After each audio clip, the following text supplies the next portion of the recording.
कहानी की शुरुआत 1940 में इटली से होती है, जब इटली सेकंड वर्ल्ड वॉर में प्रवेश करता है। यहाँ पर हम एक 12 साल के लड़के को देखते हैं जिसका नाम रेनातो होता है। उसके पिता रेनातो को लेकर साइकिल खरीदवाने लाते हैं, जिसके बाद वो साइकिल लेकर टाउन में घूमने के लिए निकल जाता है और फिर अपने दोस्तों के पास आता है। रेनातो के दोस्त उसकी साइकिल देखकर बहुत खुश होते हैं। तभी उनका एक दोस्त कहता है वो आ रही है, इसलिए सब बैठ जाओ। सभी लड़के बैठ जाते हैं। रेनातो समझ नहीं पाता कि कौन आने वाली है। तभी उनके पास से टाउन की सबसे खूबसूरत महिला गुजर रही होती है, जिसका नाम मलेना होता है। रेनातो उसको देखकर पागल सा हो जाता है, मानो वो उससे अट्रैक्ट हो गया हो। वो मलेना को देखता ही रह जाता है और अपनी नजर उस पे से हटा नहीं पाता है। फिर रेनातो अपने दोस्तों के साथ साइकिल लेकर मलेना का पीछा करने लगता है। मलेना के पिता अकेले रहते हैं, जो कि एक स्कूल में टीचर होते हैं जिनको सुनाई नहीं देता था, और रेनातो अपने दोस्तों के साथ उसी स्कूल में पढ़ता था। मलेना की शादी हो चुकी है, पर उसका पति ज्यादातर बाहर ही रहता है क्योंकि वो आर्मी में है। मलेना बहुत ज्यादा खूबसूरत होती है, जिस वजह से टाउन के सभी मर्द उसे पाना चाहते हैं। उसकी एक नजर पाने को वो लोग बेकरार होते हैं,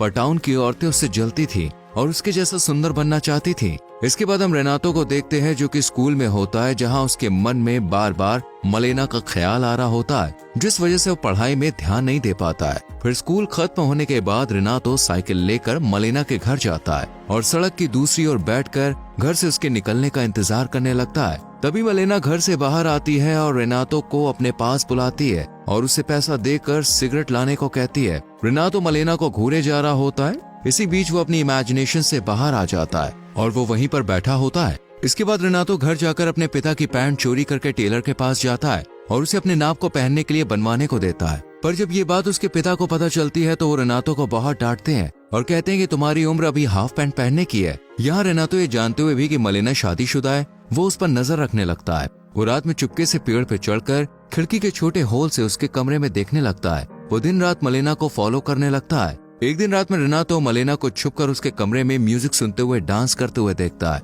वो उसे अच्छे से देखे जा रहा होता है। मलेना इस बात से बिल्कुल अनजान होती है कि कोई उस पर नजर रख रहा है। अगले दिन रेनातो म्यूजिक शॉप से कैसेट खरीदता है और रात में वही गाना सुनता है जो मलेना कल रात सुन रही थी। और फिर मलेना उसके कमरे में आने लगती है। ये देखकर रेनातो बहुत खुश होता है, पर ये सब वो इमेजिन कर रहा होता है। अगले दिन जब रेनातो मलेना का साइकिल से पीछा कर रहा होता है, तब वो देखता है कि टाउन के पैसे वाले लोग से लेकर गरीब लोग, यहाँ तक कि बड़े बड़े अधिकारी की नजर मलेना पर है और वो लोग उसे गंदी नजरों से देखते हैं। मलेना को ऐसे घूरता देख उन लोगों की बीवियां उन्हें कहने के बजाय मलेना को ही ताने मारा करती थी। साथ ही उससे नफरत भी करती है, क्योंकि वो औरतें नहीं चाहती थी कि उनका पति पराई औरतों को देखे। मलेना किसी को भी जवाब नहीं देती, वो चुपचाप ही रहती है और वो अपने पति के प्रति वफादार है। इसके बाद मलेना एक घर में आती है जहाँ उसके पिता अकेले रहा करते हैं। वो यहाँ पर रोज आती है क्योंकि मलेना के पिता बूढ़े हो चुके हैं और उनकी दवाई भी चल रही है। वो उनका ख्याल रखने आती है। यहाँ रेनातो भी साइकिल से पीछा करता हुआ वहाँ पे आ जाता है और छुप कर ये सब देखता है।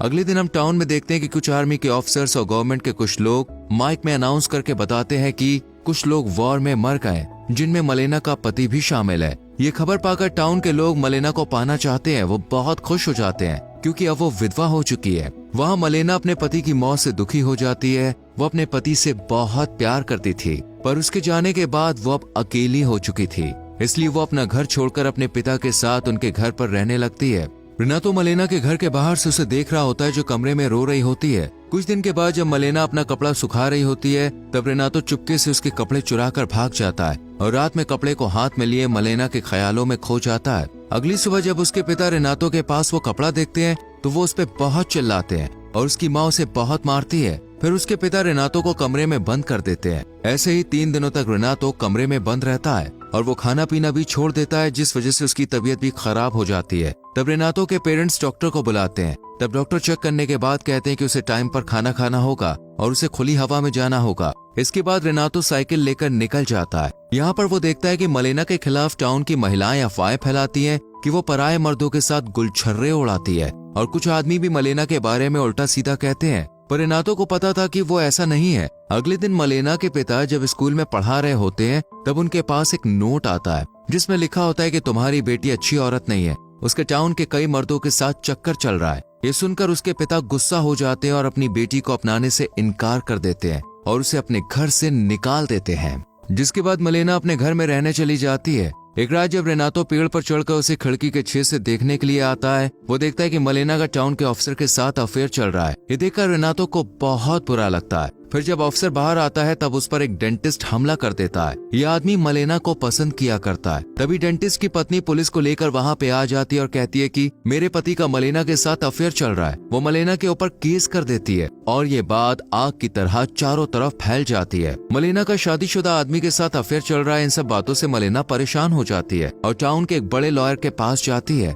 और उन्हें उसका केस लड़ने को कहती है। लॉयर भी उसका फायदा उठाना चाहता है, इसलिए वो मान जाता है। फिर कोर्ट की सुनवाई होती है। मलेना का लॉयर कहता है कि डेंटिस्ट के साथ मलेना का कोई भी रिश्ता नहीं है और वो अफसर बस उसका दोस्त है। मलेना का वकील केस जीत जाता है। इसके बाद मलेना का लॉयर उसके घर आता है, तब मलेना उसे उसकी फीस देती है और लॉयर की फीस बहुत ज्यादा होती है। इसका फायदा उठाकर लॉयर उससे अपना काम निकलवा लेता है। ये सब रेनातो छुप कर देखता है और इस बीच वो पेड़ से गिर जाता है और उसका एक हाथ टूट जाता है। इसके बाद से मलेना लॉयर से मिलने लगती है क्योंकि उसे अब कोई भी काम नहीं मिल रहा था और उसे अपना खर्चा निकालने के लिए लॉयर की बात माननी पड़ती है जो उसका सारा खर्च उठाता है। पर इस रिश्ते के बारे में जब लॉयर की माँ को पता चलता है तो वो उसे डांटती है और कहती है कि तुमने हमारा नाम मिट्टी में मिला दिया। ये सब सुनकर लॉयर मलेना से अपना रिश्ता तोड़ देता है। इसके बाद से मलेना बिल्कुल अकेली हो गई होती है। मलेना को कोई भी काम देने को रेडी नहीं होता है और उसके पति की वजह से जो पेंशन मिलती थी वो भी अब बंद हो चुकी होती है। मलेना एक रात अपने बालों को काट कर छोटा कर लेती है क्योंकि वो सोचती है कि टाउन के लोग बिना कुछ करे ही उसके बारे में बुरा सोचते हैं,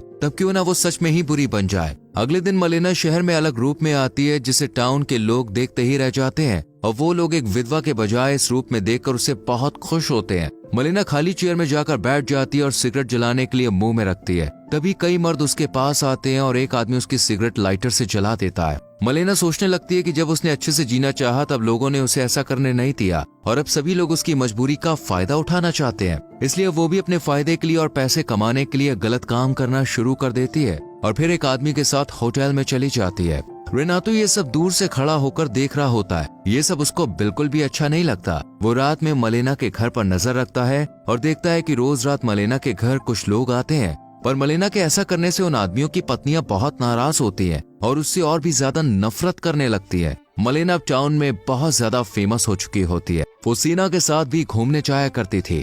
रेनातो ये सब देखकर दुखी रहने लगता है। वो नहीं चाहता था कि वो ऐसा काम करे। वो उसकी मदद करना चाहता था पर वो इतना छोटा है कि उसकी हेल्प नहीं कर सकता है। एक दिन रेनातो मलेना को दो जर्मन अधिकारियों के साथ देखता है। वो ये चीज बर्दाश्त नहीं कर पाता और बेहोश होकर गिर जाता है। इसके बाद उसकी माँ और बड़ी उम्र की महिलाएं सोचती हैं कि रेनातो पर भूत सवार है, इसलिए वो उसे भूत प्रेत से मुक्ति दिलाने के लिए चर्च के पुजारी के पास ले जाती हैं। इधर सभी महिलाएं मलेना से परेशान हो चुकी थी क्योंकि उनके पतियों के संग उनका रिश्ता खराब होता जा रहा था। इसलिए एक दिन कुछ महिलाएं होटल में घुस जाती हैं जहां मलेना एक आदमी के साथ होती है। वो औरतें मलेना को बाहर खींचकर रास्ते में लाती हैं। वो उसके कपड़े भी फाड़ देती हैं, उसे बुरी तरह से पीटती हैं और उसके बाल तक काट कर खराब कर देती हैं। साथ ही उसकी बहुत इंसल्ट करती हैं और मलेना को वो लोग इस टाउन से जाने को कहती हैं। यहाँ खड़ा हुआ कोई भी आदमी उसे बचाने के लिए नहीं आता है। मलेना के साथ जो भी हुआ उससे मलेना को बहुत बुरा लगता है, पर यहाँ रुककर वो और बेइज्जती नहीं सहन कर सकती थी, इसलिए मलेना शहर छोड़कर चली जाती है। रेनातो दूर से ये सब कुछ देख रहा होता है। कुछ दिनों के बाद मलेना का पति टाउन में आता है जो अभी भी जिंदा होता है, पर उसका एक हाथ लड़ाई में जा चुका है। उसे देखकर सभी निवासी बिल्कुल शॉक्ड हो जाते हैं। वो मलेना को ढूंढते हुए अपने घर पे आता है, तब वहाँ पर कई लोगों को वो घर में देखता है जिन्होंने उसके घर पर कब्जा कर लिया होता है। इन लोगों का घर युद्ध में जा चुका है, इसलिए वो लोग अब यहीं रहते हैं। फिर मलेना का पति टाउन के लोगों से अपनी वाइफ के बारे में पूछता है, पर कोई भी उसे बताने के लिए रेडी नहीं था कि उसकी पत्नी का क्या हुआ, वो कहाँ गई। उसके दोस्त भी उसकी पत्नी के बारे में उल्टा पुल्टा कहने लगते हैं कि जब वो नहीं था तब वो क्या क्या करती थी। ये सब सुनकर मलेना के पति को बहुत बुरा लगता है। रेनातो मलेना के पति को उसके बारे में बताना तो चाहता है, पर उसमें इतनी हिम्मत नहीं है कि वो उसका सामना करे। यहाँ रेनातो को पता होता है कि मलेना कौन सी ट्रेन पकड़कर कहाँ गई थी, इसलिए वो रात में मलेना के हस्बैंड के पास एक लेटर फेंक देता है और भाग जाता है। इस लेटर में लिखा होता है कि वो अभी भी उससे प्यार करती है और वो मेसिना शहर चली गई है। इसके बाद मलेना का पति उसी रात ट्रेन पकड़कर उसे ढूंढने चला जाता है। 1 साल के बाद मलेना अपने पति के साथ उसी टाउन में आती है और शहर में चलते हुए आगे बढ़ रही होती है। महिलाएं देखती हैं कि मलेना अभी और भी ज्यादा ब्यूटीफुल दिखती है, पर अभी वो अपने पति के साथ रह रही है, जिससे महिलाओं को एहसास होता है कि वो अब उनके लिए खतरा नहीं है। मलेना की हिम्मत देखकर वो लोग हैरान हो जाते हैं और वो लोग उसके बारे में ज्यादा सम्मान से बात करना शुरू कर देते हैं। फिर जब वो बाजार जाती है तो उसे पीटने वाली महिलाएं उसे गुड मॉर्निंग कहती हैं और उसे मैडम कहती है। मलेना सब कुछ भूलकर उन्हें गुड मॉर्निंग कहती है। फिर जब मलेना बाजार से सामान लेने के बाद घर जाने लगती है, तब उसके बैग से कुछ ऑरेंजेस नीचे गिर जाते हैं। तब रेनातो ऑरेंजेस को उठाने में उसकी हेल्प करता है। फिर जब मलेना जाने लगती है तब वो उसे गुड लक कहता है। इसके बाद रेनातो साइकिल लेकर निकल जाता है और मन ही मन कहता है कि समय बीत रहा है और मैंने कई लड़कियों से प्यार किया, और जब उन्होंने मुझे अपने करीब रखा और पूछा कि क्या मैं उन्हें याद रखूंगा, तो मैंने कहा कि हाँ, मैं उन्हें याद रखूंगा। लेकिन सच ये है कि एकमात्र ऐसी महिला जिसे मैं कभी नहीं भूला वो है मलेना। और इसी के साथ मूवी खत्म हो जाती है। दोस्तों, मलेना की जगह पर दूसरी लड़की के साथ भी सोसाइटी ऐसा ही बर्ताव करेगी क्या? इस पर आपकी क्या राय है? कमेंट सेक्शन में जरूर लिखें। वीडियो को लाइक और शेयर करके चैनल सब्सक्राइब करें, बेल आइकॉन प्रेस करें, जिससे आपसे आने वाली वीडियोस मिस ना हो। मिलते हैं आपसे अगली वीडियो में। Till then, bye bye, take care.